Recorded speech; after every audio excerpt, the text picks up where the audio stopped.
रंग काला होने के बाद भी नीले क्यों दिखाए जाते हैं कृष्ण? अक्सर आपने ये देखा होगा कि कृष्ण को श्याम रंग या नीले रंग का दिखाया जाता है। उनकी मूर्तियों में, चित्रों में उन्हें नीला दिखाया जाता है। कृष्ण को एक बेहद आकर्षक बालक कहा जाता रहा है। द्वारिका नरेश अपने पूरे वैभव में राज करते प्रतीत होते हैं, लेकिन हर जगह उनके रंग को लेकर यही कहा जाता है कि वो नीला था। कृष्ण के नीले रंग के पीछे कई मान्यताएं हैं। इसके पीछे कई थ्योरी दी जाती है। एक मान्यता के अनुसार जब पूतना ने बालक कृष्ण को मारने की कोशिश की थी और उन्हें जहर वाला दूध पिलाया था, तब कृष्ण मरे नहीं थे, बल्कि उनका रंग नीला हो गया था।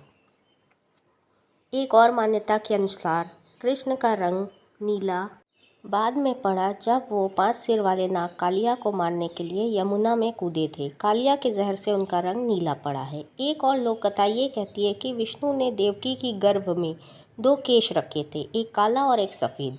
देवकी की कोख में रखा था। एक बाल शक्ति से रोहिणी की कोख में चला गया और इसलिए भले ही केश काला था, लेकिन वो दैवीय होने के कारण नीला दिखाई देता था और इसलिए कृष्ण नीले दिखाई दिए। देवकी ने कृष्ण को जन्म दिया था और रोहिणी ने बलराम को। संस्कृत शब्द कृष्णा का मतलब है काला या गहरा, और कुछ लोग इसे आकर्षक भी कहते हैं। कुछ ये मानते हैं कि कृष्ण का ये रंग नहीं बल्कि उनकी आभा या प्रभा मंडल है।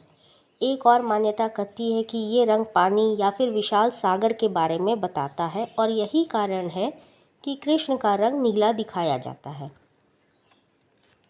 कृष्ण ने राधा से शादी क्यों नहीं की? सबसे ज़्यादा जो चर्चित सवाल है वो ये कि आखिर कृष्ण ने राधा से शादी क्यों नहीं की। वो राधा जी से इतना प्यार करते थे, फिर ऐसा क्यों? कृष्ण राधा को सिर्फ 10 साल की उम्र तक ही जानते थे। पुराण कहते हैं कि उसके बाद कृष्ण वृंदावन छोड़कर चले गए थे।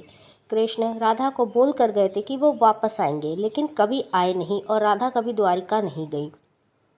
रुक्मणी लक्ष्मी का रूप थी और कृष्ण को अपना पति मानती थी। भले ही उन्होंने कृष्ण को कभी देखा नहीं था, इसलिए कृष्ण ने रुक्मणी से शादी की। जहाँ तक राधा की शादी का सवाल है, राधा के पति का वर्णन ब्रह्मा वैवर्त पुराण में किया गया है। ये वेद व्यास द्वारा रचित 18 पुराणों में से एक है। राधा की शादी के बारे में भी अलग अलग कहानियाँ प्रचलित हैं। कुछ के अनुसार राधा की शादी अनय से हुई थी। अनय भी वृंदावन निवासी थे और राधा और अनय की शादी ब्रह्मा की एक परीक्षा के बाद हुई थी। एक दूसरी कहानी के अनुसार असल में राधा की शादी हुई ही नहीं थी। ब्रह्मा वैवर्त पुराण के अनुसार राधा अपने घर को छोड़ते समय अपनी परछाई घर पर माँ कीर्ति के साथ छोड़ गई थी।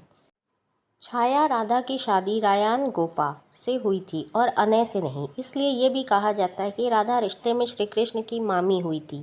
इनकी शादी साकेत गांव में हुई थी, जो बरसाने और नंदगांव के बीच स्थित है। यानी राधा ने अपना शादीशुदा जीवन अच्छे से व्यतीत किया, भले ही मन से वो कृष्ण से जुड़ी रहीं।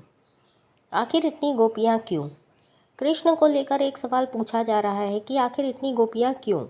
कृष्ण के पास इतनी गोपियाँ थी क्योंकि गोपियाँ कृष्ण की भक्ति के कारण परमात्मा में लीन होना चाहती थी। कई लोक कथाओं में इन गोपियों को जीवात्मा भी कहा जाता है, जो परमात्मा से मिलना चाहती थी।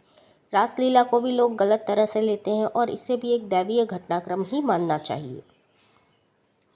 आखिर कृष्ण ने अर्जुन से निहत्थे कर्ण को मारने को क्यों कहा?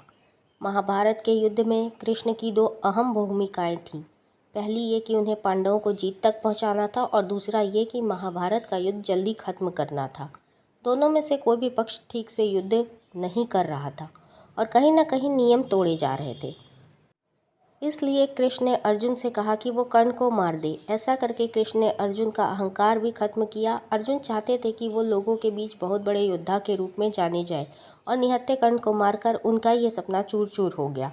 महाभारत का युद्ध जल्दी खत्म करने के लिए ये किया गया। ये कर्ण कभी नहीं कर सकते थे। कर्ण लोगों के बीच महान कहलाते थे और वो कभी अपनी महान योद्धा बनने की इच्छा त्याग नहीं सकते थे। दूसरा कारण ये भी है कि कर्ण युद्ध में अपने जीवन को वैभव के साथ अंत करना चाहते थे। कुरुक्षेत्र की लड़ाई से बेहतर और कोई रास्ता नहीं हो सकता था। जय श्री कृष्ण।